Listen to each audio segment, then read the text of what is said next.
Hello. So I want to do a video about Ainikki and kind of talk about like whether or not like she's actually worth it because when she first came out she seemed kind of interesting, but now that we've had more time with her and the fact that they just recently also nerfed Litokan, which I talked about in a different video, we need to talk about Ainikki because there's some things I think we need to mention about her. So on the surface, she seems pretty good. Like I said, she's like a priest, but she has knight skills. She has some of these, like if you go, the passives, you go to her passive, she has a recovery skill, which is something you can't normally get on a priest. She also has Guardian Blow and Fortified Strike. And she also has quite a few priest spells and a couple of mage spells like Montino. And she also has like things like Moporific, which is she's currently the only character in the game who knows that spell, which is itself interesting. And then of course you had her inheritable skill, which was Litokan, which is inheritable. This is fire damage. This was a unique skill. Seemed pretty good when it first dropped, but then they changed how the resistance weakening works, so it's not as impressive as it was, but like on the surface she seems good. And again, she can use swords, she can wear heavy armor, so she has a bit better equipment than a priest. However, if you go look at her skills again, you might notice there's a lot missing. She's not just a priest knight, she has some of each, but she is missing a lot of important skills. She does not have Way of the Knight, she does not have Cheat Death, she does not have Way of the Priest, and she's also missing a lot of other important priest spells. She doesn't have Madi. She does not have Madi. She gets Dios and Marios, but not Madi. She doesn't have the other attack spells like Badios or Myrain. She does get Body. She does have Body. But she's missing, Makaltu.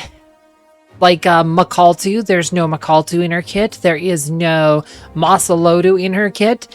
There is no Kinapic in her kit. Like, a lot of just really important spells are just completely missing from her kit. So as a priest knight, she's kind of underwhelming, like pretty much like an actual priest knight. If you want to use, say, like a Daniel or something who has whose default class is priest but become a knight, something like that is probably just going to be better than Ainikki, and that's kind of the problem with her. Like, her main gimmick is, like I said, is like the Moporific. She wrong one. Like, was Moporific, which is a spell that only she could know. Like, at least right now. Moporific creates a magical shield that reduces damage taken from enemies by 1 arrow for 8 turns. This is like, I heard this about 15% reduction. I've tried it. I was not too impressed by it. Like, it's not, it won't save your team like Way of the Knight does. Like Knight's Defense will. Like, she doesn't have Knight's Defense. She doesn't have cover or anything like that. And this takes the same buff slot as Knight's Defense would normally take. It does last for 8 turns, but 15%, that's just, like, it's not going to save you from a blow from a Cyclops like Knight's Defense will. Like, you can use Knight's Defense against a Cyclops to keep your team alive. Moporific won't do that for you. Lasts 8 turns, but it also costs 40 MP, and it's kind of underwhelming. Litokan, like I said, when it first came out, it seemed like, at least if nothing else, a great inherit on Alice, because I would give her an option to debuff fire resistance, and like fire resistance weakening or just resistance weakening in general were really good skills. They were some of the best mage skills in the game, and of course they just nerfed those with the February 26th update. Like I said, I did a full video about that, and so Litokan went from being a potentially interesting skill to being one that's kind of bad. I mean, essentially what Litokan is, this is pretty much a Mahalito rank 2, but scales off a divine power instead of magic power. Pretty much this is like if you had like cast like Mahalito level 2 with a similar amount of divine power. With magic power, you have to do divine power, you'll see a similar result. Like, that's pretty much what my testing shows. Like I said, she has about maybe like a 25% more damage when cast by Ainikki versus like Alice. It's okay, but it's not that impressive. And if you want to do like spell damage with Ainikki, honestly, like I said, she can use two-handed weapons like hammers and swords. You'd be better off just teaching her Renee's skill, Moment of Finality. Like, that is just going to be a way better skill. This one here, just pull from Adventure Remains 2 till you get a Renee and inherit that on Ainikki. That'll be probably better than Litokan most times. Like I said, just equip a good two-handed weapon on her, and Moment of Finality will probably do outdamage Litokan most time, except when you're fighting something that is weak to fire. Obviously, in the current content, some enemies are weak to fire, so Litokan could be useful in those situations if you have high enough divine power on her. If you can get her to like 600 divine power, so this could be useful against enemies that are fire weak. But overall, pretty unimpressive. Like I said, with the resistance weakening nerf, like I said, it lost its main gimmick, so it's not even that great of an inherit anymore. And then Morphic is like, she's the only one I can cast it, but it should be noted. If you go to the promo, the featured section, come on, go to the featured section. If you go here, you look here, it's not listed under unique skills. Morphic is not listed anywhere here.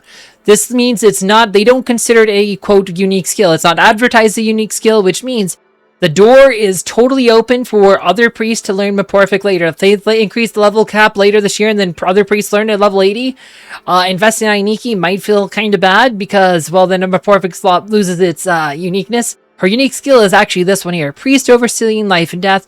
When attacking with a one-handed blunt weapon, a portion of divine power is added to attack power. When placed in the front row, the user attack power defense are increased during battle. When placed back row, the user divine power magic defense are increased during battle. And again, this is a one-hand blunt weapon, which are kind of bad. So again, this is a terrible skill. It's pretty much a better version of Priest Weapon Mastery, but only applies to one-hand blunt weapons. She does not learn the normal Priest Weapon Mastery, so this is actually kind of a bad unique skill. Her main thing she has going for her, she has a good discipline, which gets her HP, MP, attack power, and divine power. Like I said, she gets 4 featured stats, so she actually has a really good discipline if you want to discipline her. But overall, like, a lot of people say she is the worst banner in the game, and, it's pretty bad. I'm not gonna lie. It's pretty bad. Like, Morphic, again, is a max level 1. Kind of like Makalki. She doesn't even learn, like I said, I think she does learn Makalki. Does she learn Makalki? Yes, she can. Like, Makalki has a max level 1, so does Morphic. Most spells can be leveled up, Morphic can't, so it's always going to be that 15%, even though, then technically, I mean, would you really want to have to cast a spell that was higher than that? Yeah, so it's max level 1.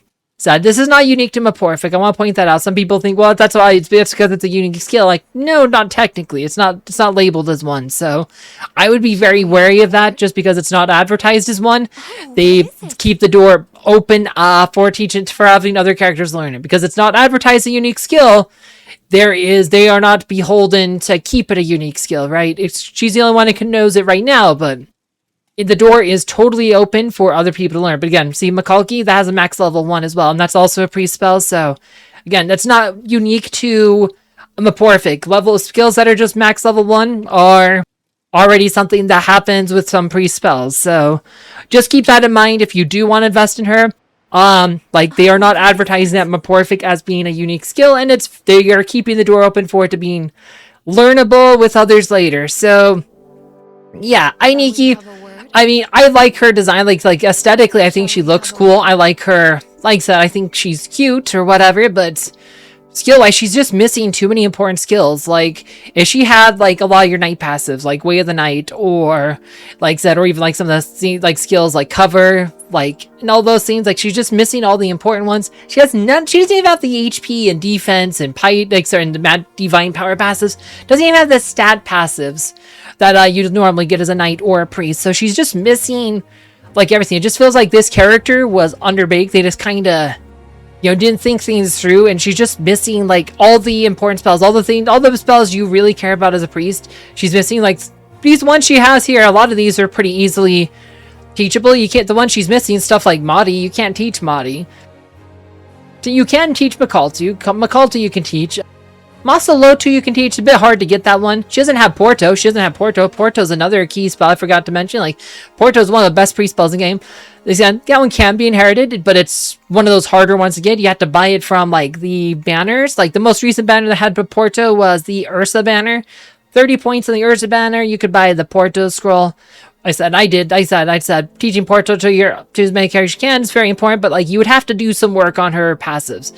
She is just missing a lot of important passives, so you really would have to work at it. I mean, and even if you did that, like I said, you'd pretty much just be better off using a normal, like, Priest Knight, about the only thing she has going for is she can wear heavy armor while also still having relatively high MP. She actually has lower MP than a normal priest, but more than a knight would. So that's kind of, you get a bit more SP than a normal priest, bit worse MP, but you can wear heavy armor and equip swords without having to be, quote, a knight. That's pretty much the main thing you're getting out of her.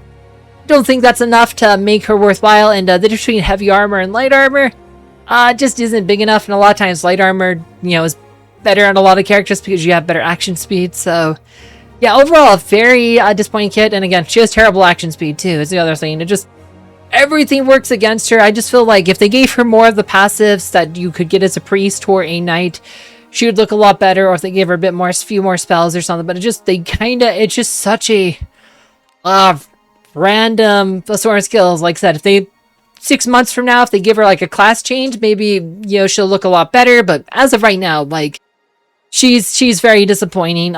Just if you build her, just use her for your dispatch team or something. But as a character, I can't really recommend developing her. Like, she's just not good, guys.